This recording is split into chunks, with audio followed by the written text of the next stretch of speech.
Rabu dini hari 26 November 2025, sekitar pukul 3 pagi, angin badai memecah kesunyian Aceh Tamiang.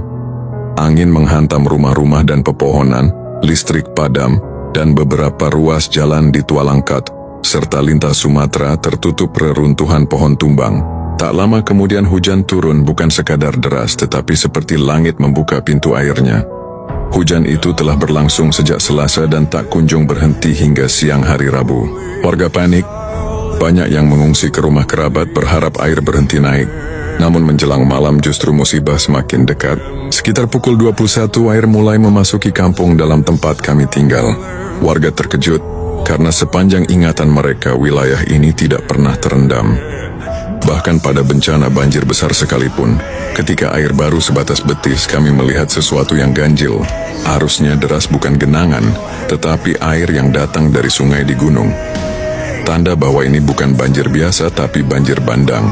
Tak sampai 1 jam kemudian, air menerobos masuk ke dalam rumah. Kami segera naik ke lantai 2 bersama keluarga paman. Kami tidak membawa banyak barang, sekadar pakaian, obat, dan sedikit makanan. Kami mengira air akan berhenti di lutut, atau mungkin di pinggang, tapi takdir berkehendak lain. Listrik padam total.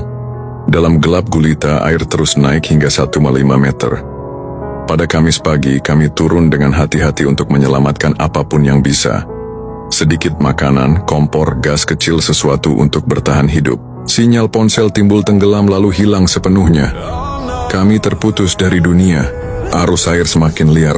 Di depan rumah kami melihat beberapa narapidana yang dilepas dari lapas berjalan pelan dalam air setinggi leher. Mereka hanya mencari tempat berteduh. Banyak rumah menolak karena stigma, padahal mereka juga manusia, hamba Allah yang sedang diuji. Namun masih ada hati baik. Beberapa toko yang memiliki lantai 2 menerima mereka. Sekitar pukul 10 pagi kami menyaksikan rumah-rumah dihantam arus seperti mainan kertas.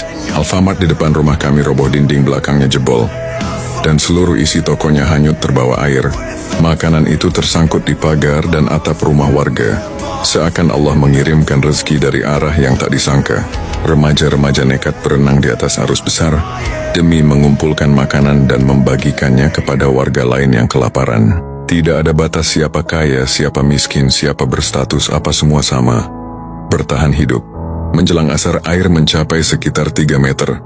Tidak ada satupun yang berani turun.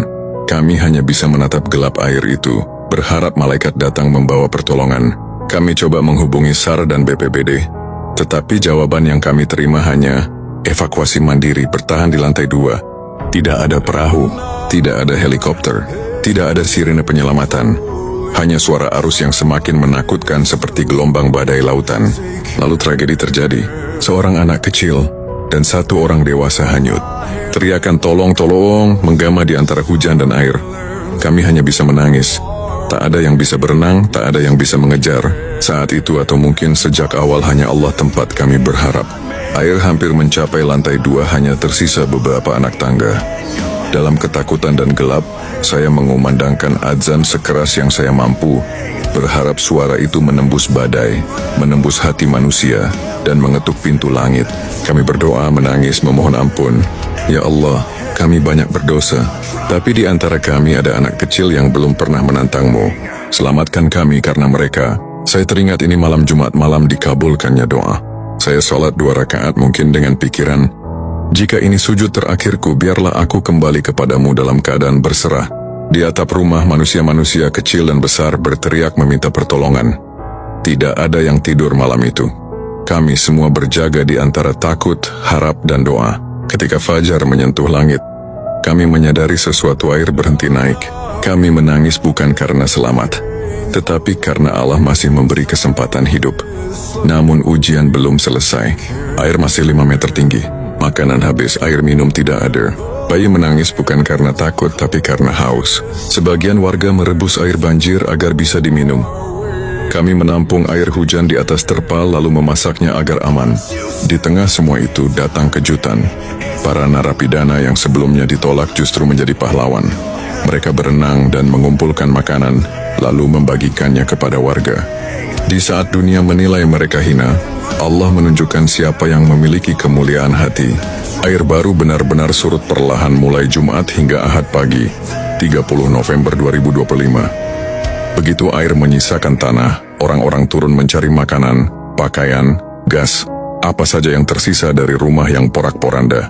Kami saling bertemu, saling bertanya, "Kamu selamat? Keluargamu bagaimana?"